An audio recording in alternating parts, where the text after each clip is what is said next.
One NBA player rejected a 4-year, $80 million contract to sign with the championship contender, only to end up on that team making $16 million less. Here are some players who fumbled the bag big time. NBA players already earn millions, with some of the players on expiring deals sign the first guaranteed long-term contract that comes available. These are players who bet on themselves to try and squeeze out that extra dollar. For Nerlens Noel, his plan ended in a lawsuit. From the day he was drafted, Noel seemed like his luck always ran out. He was dubbed the consensus #1 pick before he tore his ACL in college. Although he was still the 6th pick, he already lost $5 million. He had a few good years on Philly, but was traded to the Mavs during the last year of his contract. Noel's numbers weren't impressive at all, but he passed a 4-year, $70 million deal, since Rich Paul said he could be worth $30 million more. To this day, Noel's career earnings haven't reached $50 million and had to sue Clutch Sports. Dennis Schroeder's case of fumbling the bag didn't end in a lawsuit, but he did become a meme.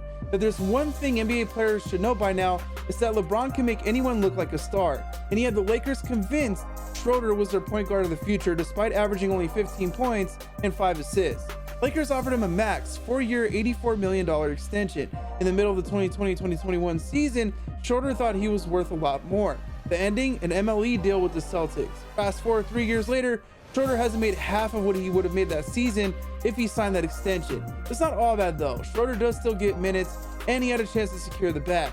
His former teammate Montrezl Harrell had a similar situation, but his future is looking kind of dim. See, after he won his 6th Man of the Year in 2020, Harrell was expected to make at least $15 to $20 million a year, and the Hornets were willing to do just that, offering a 4-year, $80 million deal. But Harrell did the noble thing and chose to compete for a title.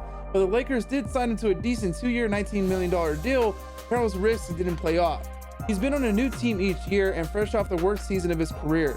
The only silver lining is Harrell's still in the league despite rejecting millions.